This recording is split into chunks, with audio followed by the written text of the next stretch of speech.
Okay, well, good morning, everyone. It's good to be with you. My name's Richard. I'm the Associate Minister here at the church, and it's my pleasure to continue a series that we've been looking at of gifts of the Holy Spirit. And this week we're looking at this idea, gifts that serve, gifts that serve. Now, I wonder if you can relate to this idea, but sometimes if I stumble across like an old photograph, it can sort of take me back to that moment, to that moment in history. I can kind of think of the noises, I can think of all the music, the people that I saw there. And just recently, I was kind of looking through some old photos of an event that we used to do here at the church called Radiate. And it was a youth event that took place on a Saturday night. And I saw a number of you guys in those, either as youngsters coming along to it, although not many of you guys here, or serving, looking much more youthful back then. But there was this one photo that kind of just caught me, and I was like, yes. It was one of the rooms set up with all the different activities that were going on. And it was kind of, it captured the chaos. It captured the noise of all the stuff that was going on. And then there was one guy stood in the middle with a high-vis jacket on, which is what all of our stewards had to wear. And he stood in the middle with all of this chaos going on around with the biggest smile on his face. And that guy was Trevor. There he is. And I looked at this picture of Trevor, and it kind of transported me back to that event. And I started to think of some of the things that went on in this place, not just in this room that Trevor was in, but up here on the stage. And I was starting to think about the stuff that I got involved in, the silly kind of games that often me and James would play, and some of the acts and different performers that we would have here on the stage, and how we'd introduce them, and how it was kind of a bit like chaotic. And then the amount of times when we would give an appeal, maybe the gospel was given out, and then seeing all the hands of children just putting their hands up, responding to Jesus. All of this tied in, but all of this stuff here, I kept going back to the picture of Trevor in his high-vis jacket in the back hall there. And it was just this great picture of servant-heartedness. Because the truth is, without Trevor and people like Trevor who was willing to serve, none of the stuff that I was doing up here could happen. And actually, none of the stuff that Trevor was doing would happen without the stuff that was going on here. The two worked hand in hand. Gifts that serve build the church, but they've got to come from this heart of servanthood. I remember Trevor talking, I think it must have been on an Alpha. Someone asked him, how long, Trevor, have you been coming to the church? Because you look so incredibly youthful. How long have you been? And Trevor was sharing that he remembers the church before this bit was here, and it was just a little building there on the corner. And he spoke of fondness of the people that kind of gathered and their faithfulness. And he spoke of the time when the Holy Spirit just empowered all the stuff that the church was doing. He spoke about the different ministries that he's been involved in, looking after those that are kind of going through bereavement, setting up a walking group. I remember going on one of Trevor's rambles, and I was thinking, this is incredibly long. I thought this was just a day. How we set up a camera club. How he's been involved in things like Alpha. And he said this thing, words to this effect, that kind of just caught me as they shared this with the person that asked them the question. They said, some of it wasn't my cup of tea, but I came anyway. Some of it wasn't my cup of tea, but I came anyway. Now, a few weeks ago, we had a bit of a different type of evening here in the church. We had a dance worship. And we had James on his decks playing all kinds of tunes. The lights were down, the smoke was up, and Trevor was there. Not his cup of tea, I'm sure, but he came. A servant-heartedness that was reflected in countless different ways across this church, of a willingness to say, this might not be my cup of tea, but everything is not about me. It's about building the church. And when we have that in our mind, when we have that concept, we get to this idea of the gifts empowering the church. If we look at 1 Corinthians 12, verses 4 to 7, it's going to come up on the screen. This is a verse that we've reflected on a few times over this series. But it really summarizes what I've just been trying to say about Trevor there. 1 Corinthians 12, verse 4 to 7. There are different kinds of gifts, but the same Spirit distributes them. There are different kinds of service, but the same Lord. There are different kinds of working, but in all of them and in everything, it's the same God at work. Now, to each one, the manifestation of the Spirit is given for the common good. Radiate would not have functioned without people putting on a high-vis jacket or being up here on the stage. Both of those things were needed. And all of us have received gifts for the common good. Whatever I've been gifted with, it is to bless you. Whatever you're gifted with is to bless me. And we bless one another. We are like a cogs in a big machine. If one fails to work, the church grinds to a halt. But together, the common good is expressed. Now, over the last few weeks, we've looked at the idea of gifts that show and gifts that speak. We particularly looked at prophecy last week, and now we're looking at this idea of gifts that serve. They might not be ones that suddenly automatically spring to mind, and we're like, yes, I want gifts that serve. We overlook them, and maybe we devalue them as actually being gifts of the Spirit.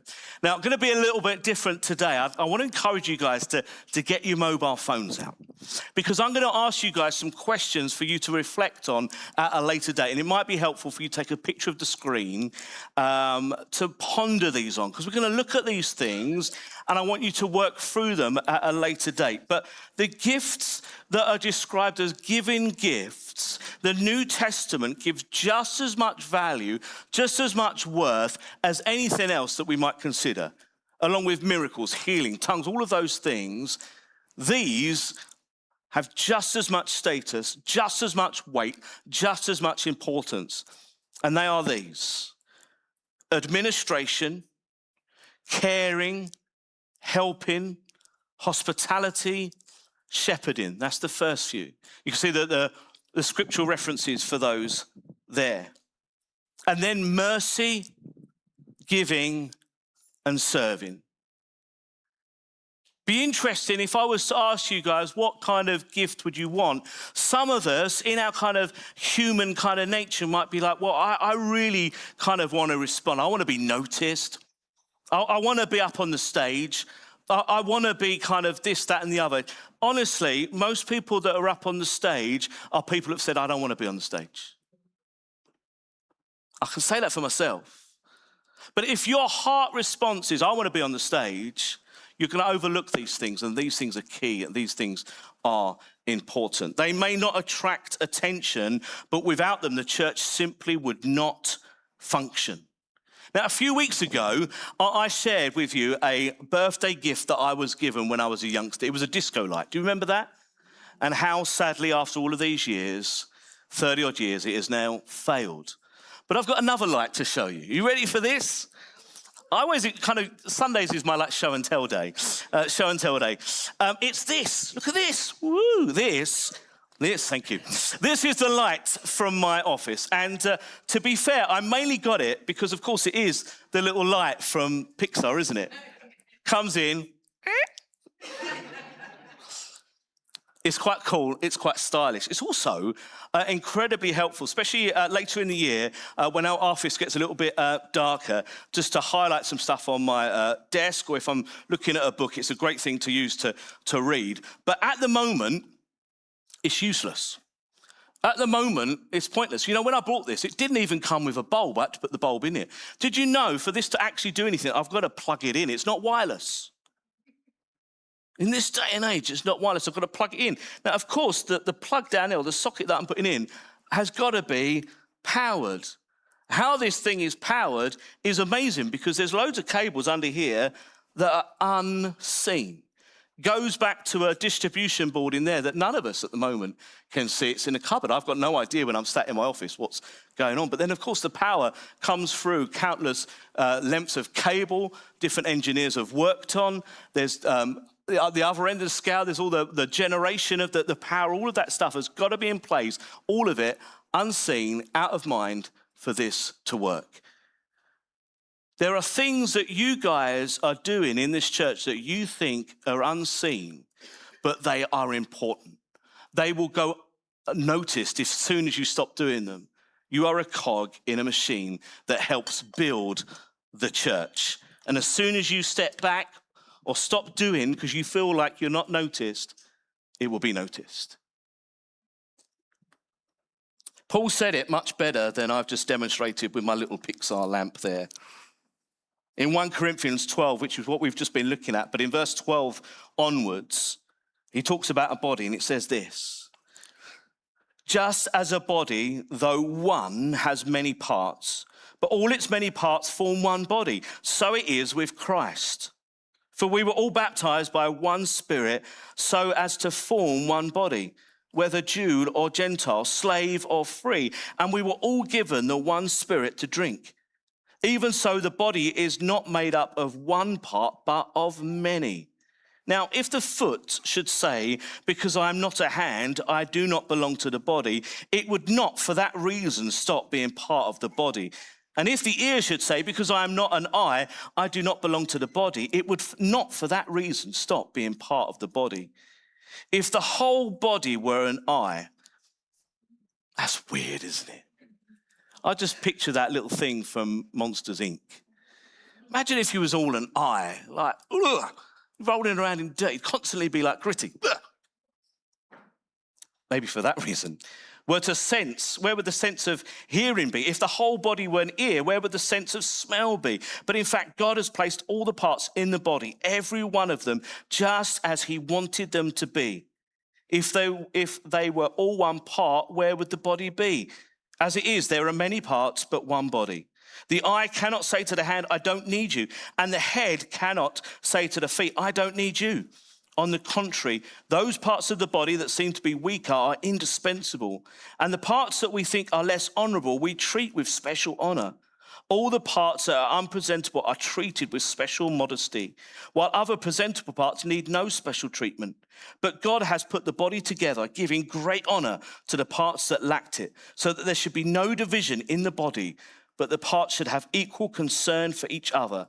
If one part suffers, every part suffers with it. If one part is honored, every part rejoices with it. Now you are the body of Christ, and each one of you is part of it.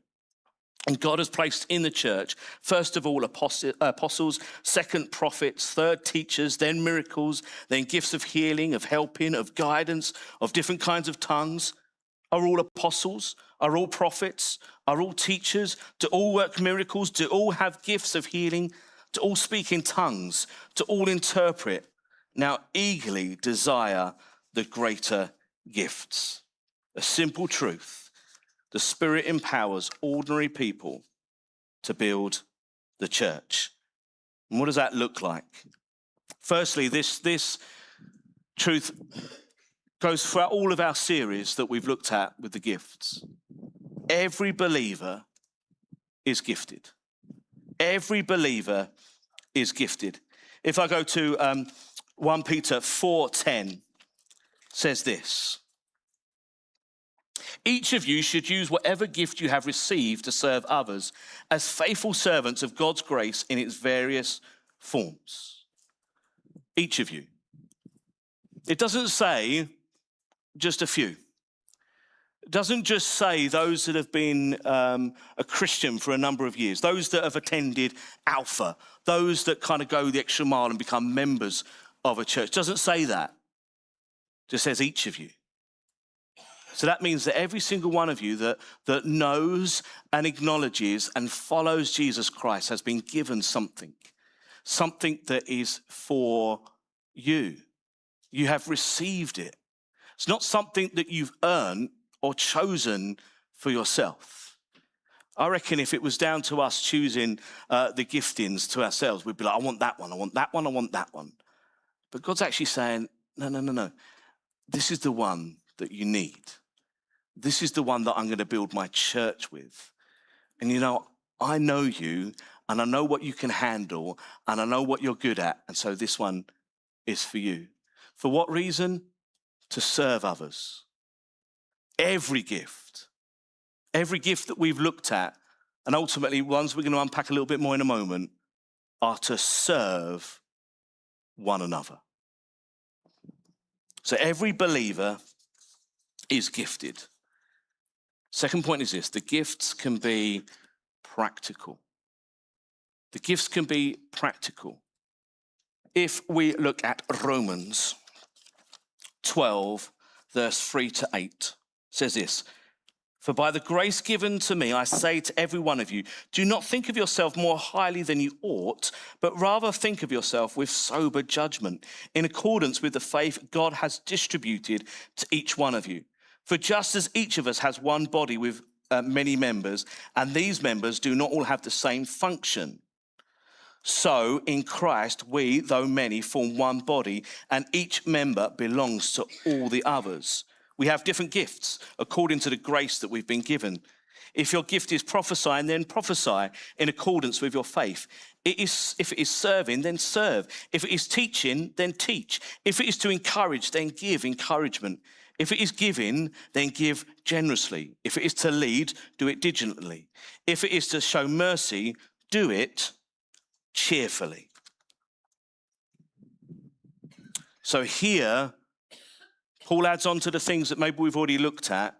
Talks about serving, teaching, encouraging, giving, leading, and showing mercy. Things that perhaps we may have overlooked before are embodied in us here today. These gifts are going to be in amongst us. So let's look at them. Because there might be some people here that have either belittled their gift and not thought of it actually as something that God's given you, empowered you to do. It might just be like, I thought I was doing this naturally.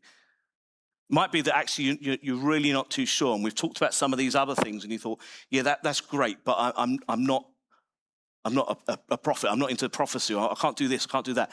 Then this may well be for you this morning. And so that's why I said I want you to get your phones out to take some pictures of some of these slides, because we're going to look at the idea of serving first. You know, there are simply people that step up.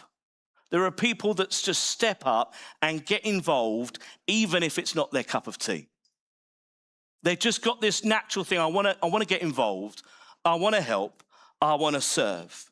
They simply see something that needs doing and do it. You might be that person.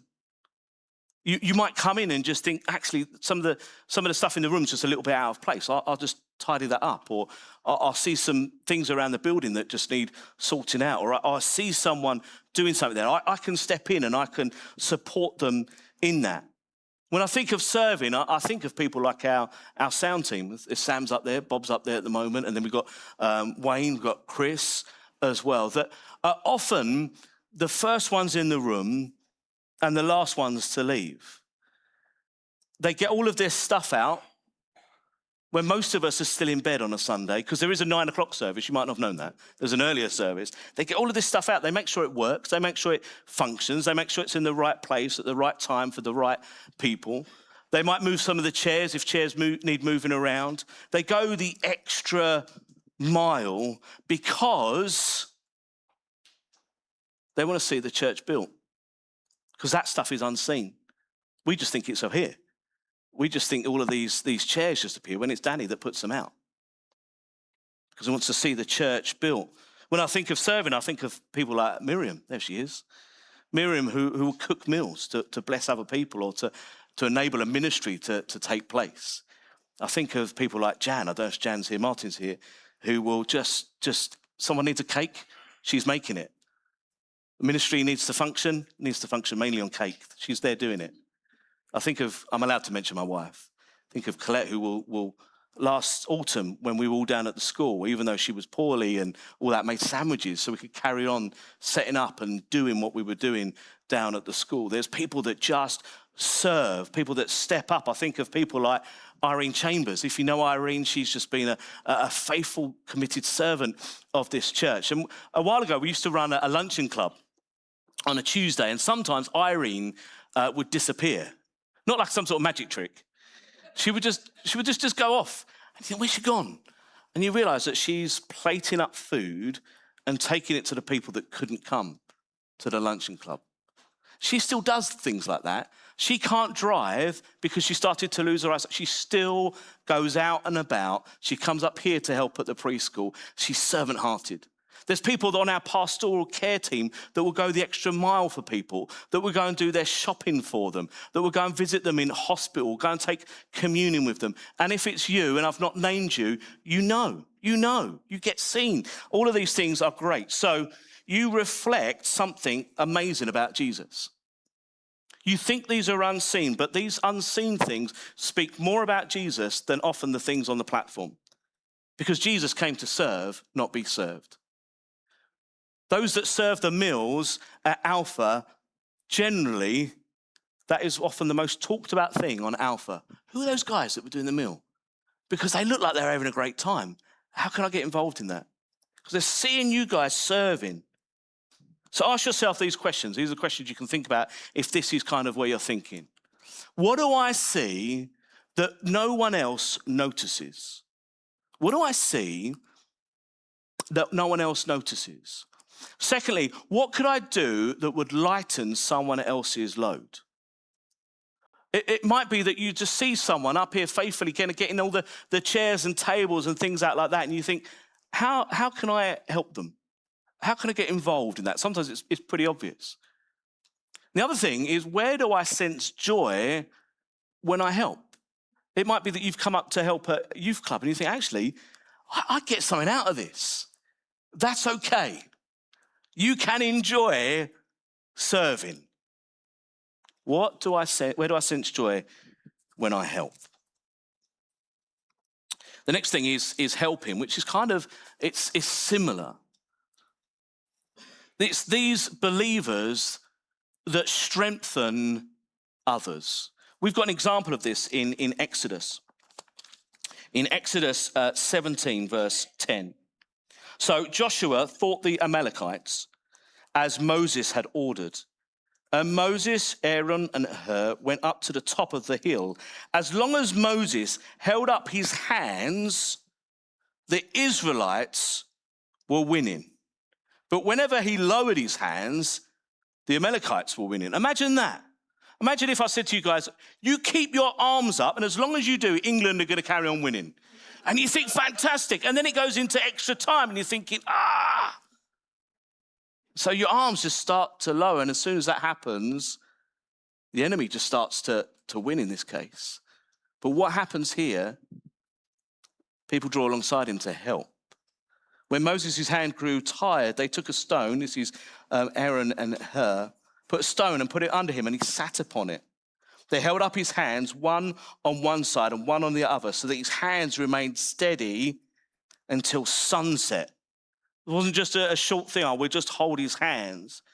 These guys would have tired as well. But they said, we're going to do this. We're going to draw alongside you. So Joshua, as a result, overcame the Amalekite army with the swords. Drawing alongside others. This week, some of our young people said, and this is amazing, this is the thing that kind of, you as a church, you guys amaze me. But when some young people say, I've got some spare time, how can I help? That's amazing, because whenever I had spare time, it was like, I'm going to go to sleep as a young person. I sometimes do that now, I'm an older person as well. But they said, I've got some spare time, what can I do? And they came up and they got into Jess's office and they helped her cut, stick and laminate stuff for Holiday Club. And they were having a whale of a time in there doing it. That's amazing. That's amazing for someone to say, I've got some spare time. What can I do to help someone else? I think of people like Glenn and Jenny, who just have stuck in with this church. But when they see someone struggling with this, that, and the other, rather than saying, I'll see you later, they'd be like, what can I do? What can I do to help? I think of people like Dawn, who on the festival team would go out of her way and say, Richard, what can I do to make this easier? Can I go and do the shopping? Can I set this up for you? These guys are amazing people. Helping shares the load. It's simply standing alongside other people, practically, but also in prayer, to bring encouragement, to say, you can do this. And so the questions for you, if this might be relevant to you, how can I make someone else's ministry more effective? That's a tough one to ask, because it's not about you. It's not about what can I do to make my ministry more effective. It's what can I do to make your ministry more effective? Is it something I could do? Could I get involved? I'm not into the whole PA stuff, but could I help the guys pack away at the end so that they're not always the last ones to leave? Could I help kind of move some of the stuff around? What can I do to help someone else's ministry more effective? Whose load can I lighten? What skills do I have that can help someone else? We've got some fantastic people in different ministry positions here. And it might be that you've got some sort of skill or mindset. You go, actually, I can help them because I know this. And I've experienced that. I know how to kind of create the whole rotas and stuff like that. So I'm going to become your rota person. I'm going to take that away so you can focus on doing this. I'll do that for you. What skills do you have? What you're just naturally good at that you could get involved in? Next one, administration. The Greek word for administration is kybernesis. It suggests steering or guiding a ship. That sounds a little bit more than just paperwork, doesn't it? We've got this idea of administration is just sitting behind a desk doing paperwork. It's not that at all. It's taking ideas, drawing them in, and helping them success. It's helping them excel. It's helping them kind of bring in processes and ideas and structures that will just help that thing flourish. That's more than just sitting behind a desk. If we were without administration, just imagine where we would be. We would all be off doing our own thing, thinking my thing's the most important. Administration brings those things together, helps ministries flourish, helps one another support. We've got a fantastic team of administrators. We've got Kate and Sean that are much more than just being behind the desk. They have brought in direction, processes. They formulate ideas and help them come to being. I think of someone like Bobby Lucas, who, when I talked to him, Bobby was with me right at the beginning when we first started doing the festival. We had some great meetups and we spoke about it. And rather than bringing problems, he came up with solutions. That's administration. Have you got the ability to, rather than see problems, see solutions? Well, we could make this work because we could do this. These are your questions. Where can I help bring some order to? So it might be that actually something just needs a little bit of tweaking. How can I bring some order to that? Is it a case of me stepping in and bringing my talents and skills? Can I help create a rota? Whatever it could be. What could I do to help something flourish? Could be cheering it on, championing it.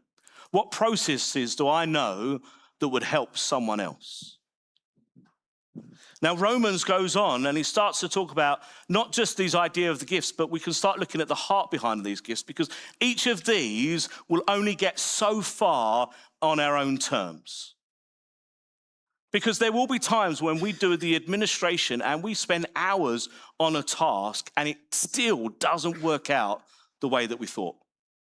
We could come up and serve at youth club on a Tuesday night and it is awesome. It is great. And then the next week, you're responsible for one of the kids going missing. It's not as good. There will be times when things are great and when things are naff. And if we're doing it on our own terms, we will give up.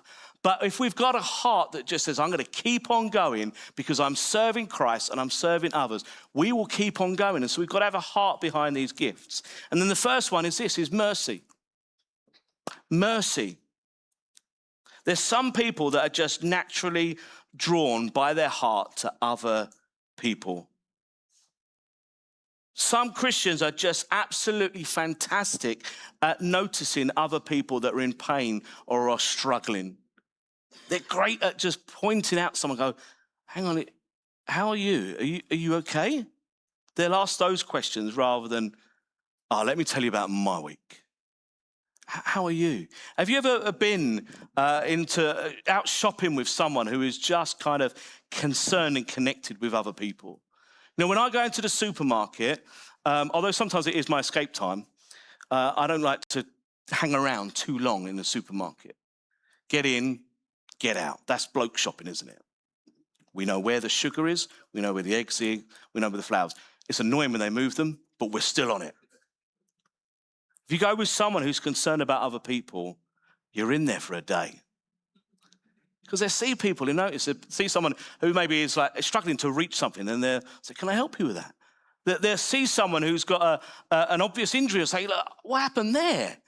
They'll spend time talking to the cashier and say, what's going on? How's your week been? Can I talk to you? What's going on? And you're in there forever. There are some people that are just naturally good at that. They're gifted at showing mercy to other people. They don't avoid people's pain. They don't avoid people's struggles. They sit, they listen, they encourage, they comfort, they pray when often other people rush by. And they do it cheerfully. So these questions, what do I notice?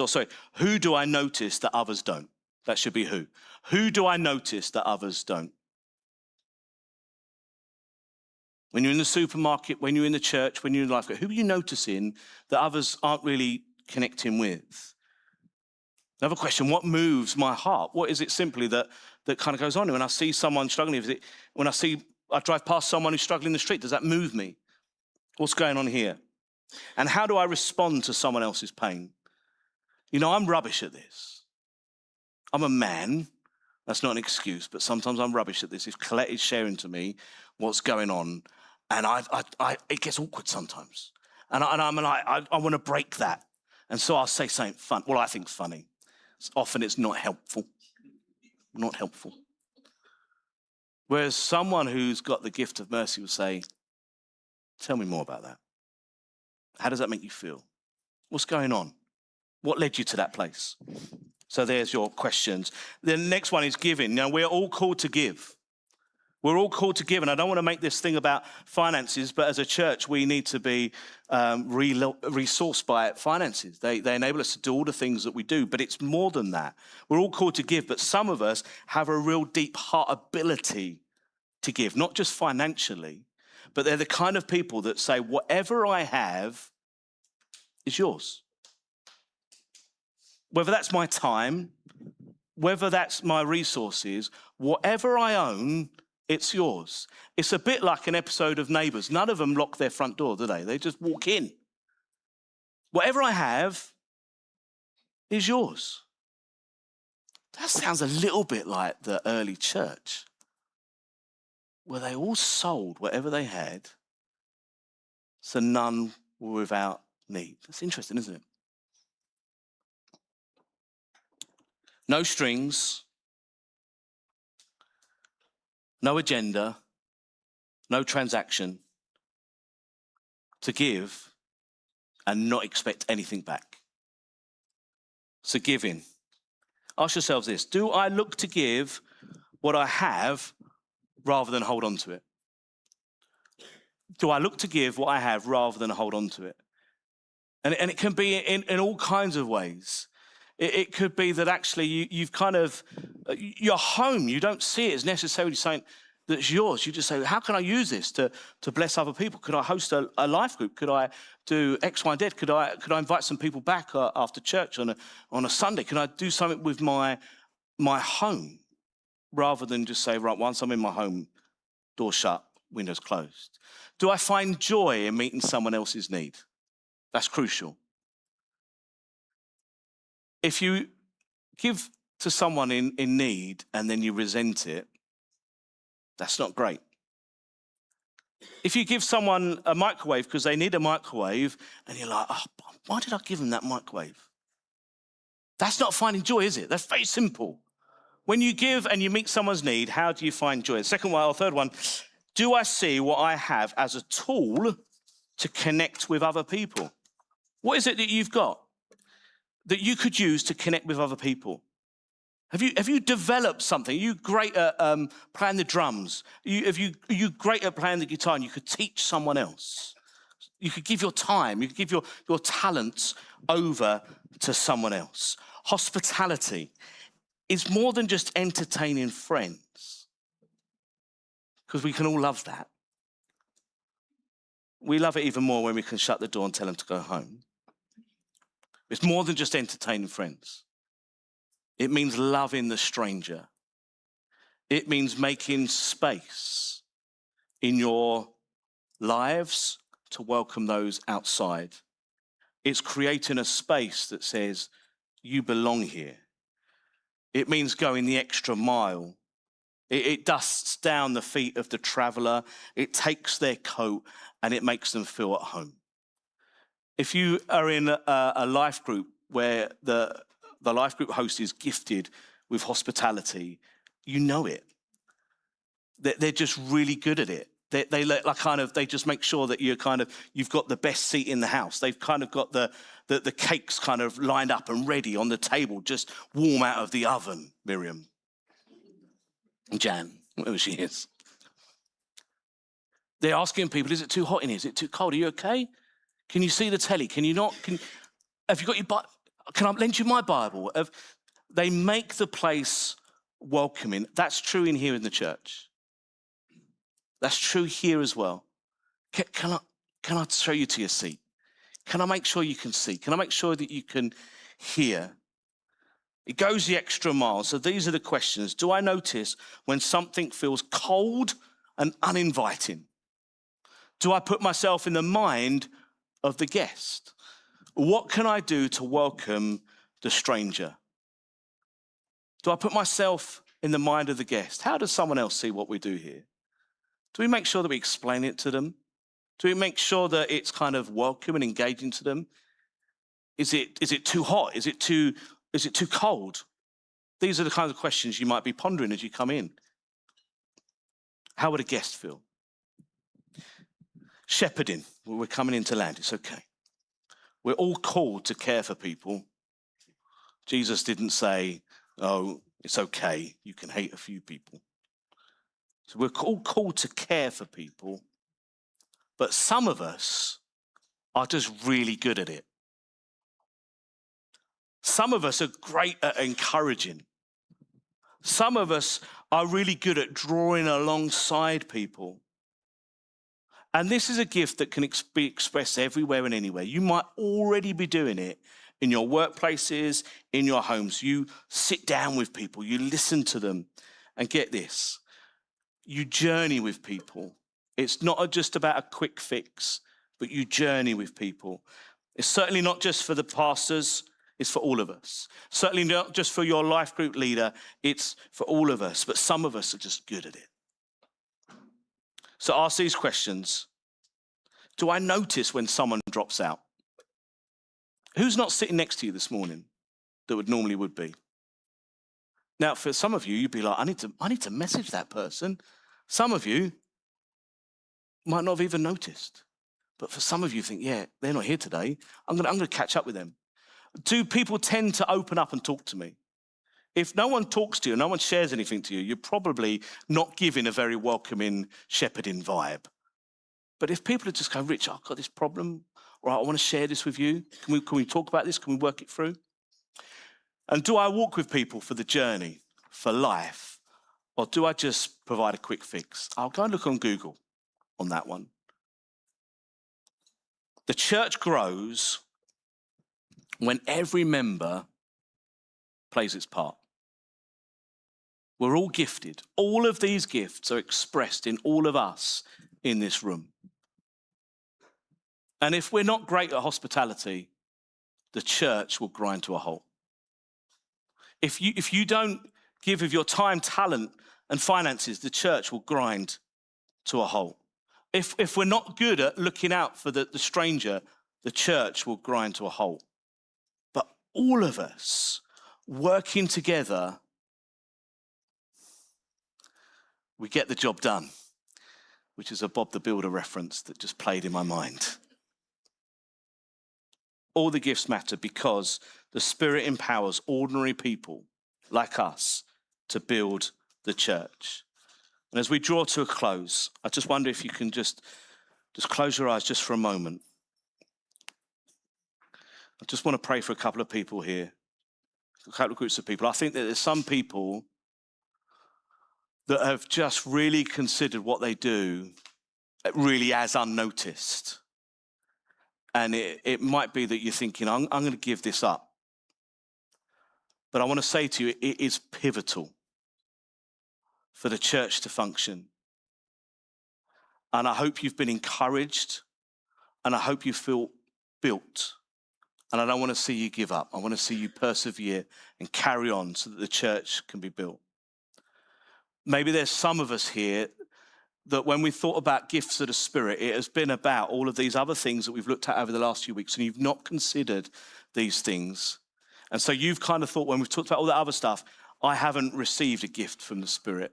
It might be that you need to work through these yourself and go, I get it now. I get why I've got a heart for the stranger.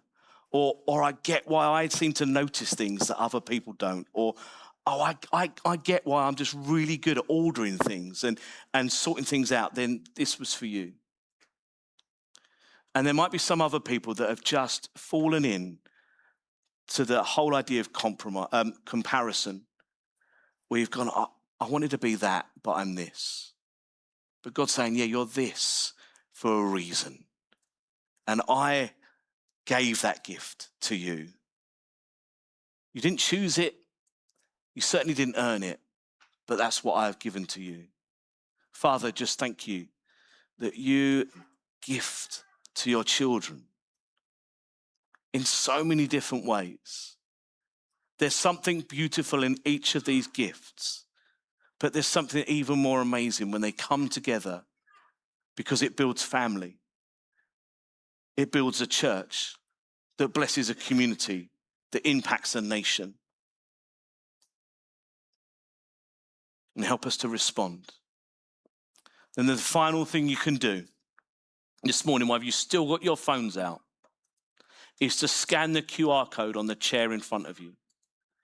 And on there's a button that says, find my fit, or find your fit. Because it might be that you need to think about this, might be that you need to fill in that form and just go, how can I get involved? These are the things. And actually what you said, Richard, has made sense in X, Y, and Z. Fill in that form, give your details, and we will find and we will help you and we will resource you to find your gifting and how it fits in. Because it might be that you'll hear all the stuff about youth work, because maybe that's an amazing need, but we can slot you into something else because there's something else over here. We'll know by you filling in that stuff. So get your phones, scan the QR code, very simple, and it'll take you through to that link to find your fit. Ladies.